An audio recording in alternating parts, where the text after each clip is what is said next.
Jawaban UAS Tata Kelola Perusahaan dan Manajemen Risiko nomor 2. Untuk nomor 2, poinnya adalah risiko dari yurisdiksi atau pelanggaran hukum. Berdasarkan penelitian dari Nugroho dan Sutrisno pada tahun 2021, dalam jurnal Manajemen dan Bisnis, penerapan Good Corporate Governance sangat penting dalam mitigasi risiko hukum.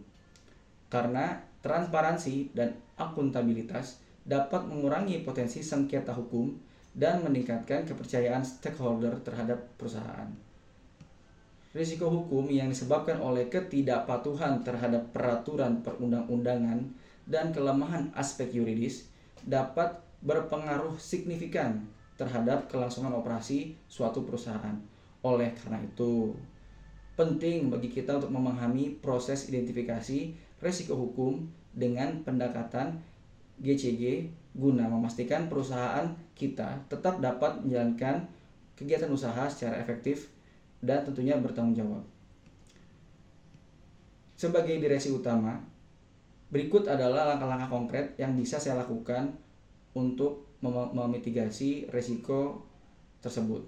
Pertama, saya akan mengembangkan kebijakan GCG yang kuat. Dengan membuat kebijakan GCG yang kuat serta jelas dan mencakup aspek kepatuhan hukum dan etika yang mungkin bersangkutan dengan bidang usaha saya. Lalu memastikan komunikasi internal yang efektif, menyampaikan pentingnya kepatuhan hukum secara terbuka kepada karyawan di semua level. Saya akan sampaikan kepada semua karyawan bahwa dalam menjalankan usaha kita wajib mematuhi peraturan serta perundang-undangan yang berlaku dan berkaitan dengan badan usaha kita. Lalu saya akan membuat tim kepatuhan hukum yang nantinya akan berfokus pada ketaatan perusahaan kepada hukum, yang bertugas untuk memantau serta menilai kepatuhan perusahaan terhadap peraturan dan hukum yang berlaku. Lalu saya akan menjalin hubungan yang baik dengan otoritas regulasi tertentu. Semisal jika saya berkecimpung pada bidang kuliner, maka saya akan berhubungan dengan baik terhadap rekan sesama pengusaha kuliner, lalu badan-badan pemerintahan lainnya seperti yang mengurusi sertifikat halal, BPOM, dan akan mematuhi semua peraturan yang ada. Untuk nomor 2 ini saya akan memberikan contoh perusahaan yang pernah terjerat kasus ini ya. Jadi pada PT Unilever Indonesia Tbk itu pernah terjerat isu hukum tentang kampanye iklan yang dianggap menyesatkan dan tidak sesuai dengan regulasi periklanan di Indonesia. Dalam kampanye tersebut, Unilever itu menghadapi kritik serta masalah hukum karena dianggap mempromosikan standar kecantikan yang tidak realistis dan dapat berkontribusi pada diskriminasi dari warna kulit.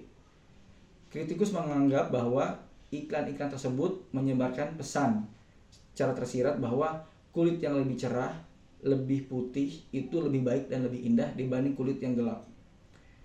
Dan ini dikhawatirkan dapat menyebabkan stigma terhadap warna kulit yang lebih gelap. Pelanggaran yang dilakukan oleh Unilever adalah: pertama, Unilever melanggar regulasi mengenai iklan yang tidak menyesatkan. Jadi sesuai dengan ketentuan yang diatur oleh BPOM atau Badan Pengawas Obat dan Makanan serta Asosiasi Periklanan Indonesia atau APA, iklan yang menonjolkan kecantikan ditentukan oleh warna kulit dapat dianggap sebagai pesan yang dapat menyesatkan dan berpotensi merugikan konsumen serta memberikan diskriminasi warna kulit. 2. Unilever juga diduga melanggar Undang-Undang Perlindungan Konsumen karena di bawah Undang-Undang Nomor 8 Tahun 1999 tentang perlindungan terhadap konsumen, iklan yang mempromosikan dengan cara yang bisa memicu diskriminasi atau stigma yang dapat dianggap melanggar hak konsumen atas informasi yang benar dan tidak menyesatkan. Kenapa saya jelaskan ini? Karena saya ingin memberikan contoh kepada teman-teman atau pendengar bahwa ada sanksi yang diterima oleh Unilever hanya karena sebuah campaign atau iklannya. Sanksinya adalah sebagai berikut. Pertama, sanksi dari badan pengawas.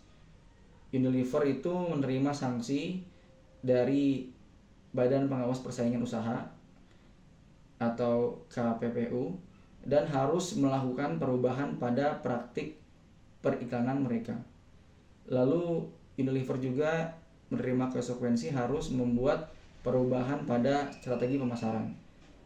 Unilever perlu untuk melakukan evaluasi dan perubahan dalam strategi pemasaran agar sesuai dengan regulasi yang berlaku. Lalu selanjutnya adalah dampak citra pada merek itu sendiri.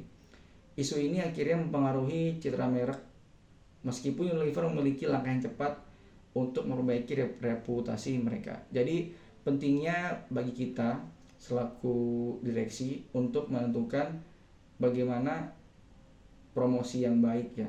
Karena di sini Unilever dianggap mendiskriminasi atau menunjukkan satu warna kulit sebagai simbol kecantikan yang diakui oleh Indonesia, yaitu warna kulit yang putih, bersih dan cerah.